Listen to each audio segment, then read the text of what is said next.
Okay, let's dive into maybe the biggest faceplant in AI predictions this past decade. Our hot take. The colossal failure of AI job replacement has actually been a massive win for human wages, like $500,000 win. Remember Geoffrey Hinton back in 2016? Yeah. Saying people should stop training radiologists now. Was that just the worst career advice ever? Yeah. It's definitely up there. I mean, the actual numbers, they just tell a completely different story. Right.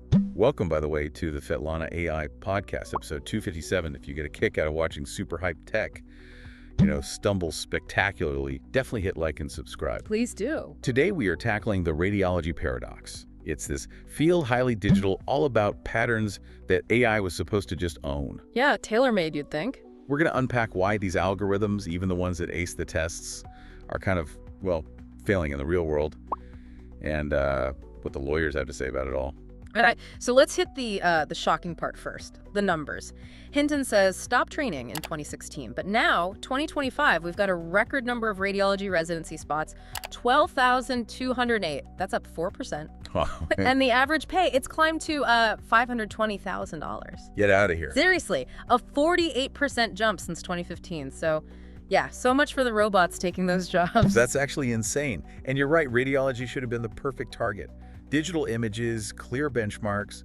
It's not like we're asking AI to, write poetry. Exactly, pattern recognition. And AI is good at the tests. We saw ChexNet beating radiologists on the mania stands way back in 2017. Huh. And now there are, 700 plus FDA-cleared radiology AIs? Yeah, something like that. It's about 3/4 of all the medical AI devices out there. So they win in the lab. Yeah. But then they hit the real world. And, they often struggle. These models are trained on really clean data, right? Perfect examples. But when they see images that are a bit off or not perfectly standard, what we call out of sample, their accuracy can just plummet, sometimes by 20 percentage points. 20%? That's huge. It is. They're not great with subtle things, mild cases, or just, weird images they weren't explicitly trained on. And the mistakes are sometimes just funny. I mean, not funny for the patient, obviously, but didn't you mention one model that kept flagging surgical staples as brain hemorrhages? Oh, yeah, because the staples show up as these bright, streaky things on the scan. The AI sees bright, streaky thing and thinks, blood, emergency. Hilariously brittle. Okay, so the tech isn't perfect, but what about the other roadblocks? You mentioned lawyers. Right. This is maybe even bigger. The whole regulatory and legal side. Basically, malpractice insurance companies. They are terrified. They're scared of what happens if one faulty algorithm makes the same mistake on thousands of patients all at once. Systemic failure. So now standard insurance contracts apparently have this thing called an absolute AI exclusion clause. Meaning they won't cover fully autonomous AI decisions unless the company that made the AI promises to cover the damages provide indemnity, which almost never happens except for maybe a few very specific tools. Whoa. Okay, so no human sign-off, no insurance. Yeah. That's a massive wall right there. It basically forces a human into the loop. Exactly. It guarantees you need a doctor overseeing things, which leads to the question, if the AI is helping read the scan, what are radiologists doing with all their time? Yeah, what are they doing?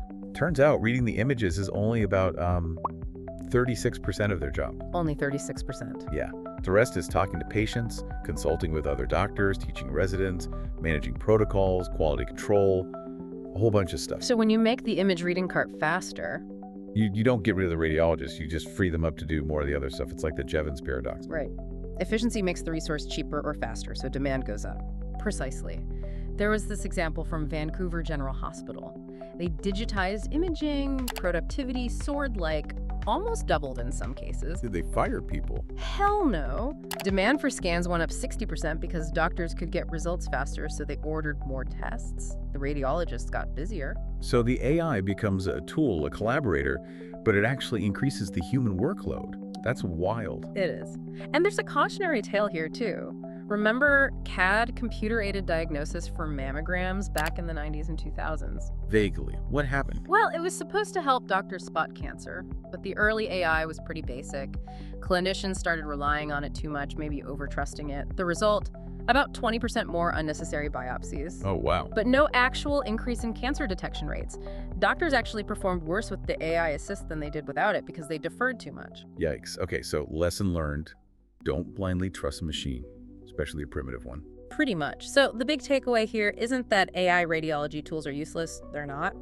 But in these really high-stakes jobs where demand can stretch, AI seems to act more like a partner. It boosts productivity, sure, but it pushes the human expert into doing more complex work. The judgment calls, the communication, managing the whole damn process. The paradox holds. The better the AI gets at the narrow task, the more indispensable the human becomes for everything else around it. That seems to be the story, yeah. Hope you enjoyed this slightly counterintuitive deep dive. Yeah, hope this was useful. Don't forget to subscribe to the Swetlana AI podcast for more tech reality checks. And hey, leave us a comment. What job do you think AI will actually manage to replace first? We're still betting on maybe PowerPoint designers. Just kidding. Mostly.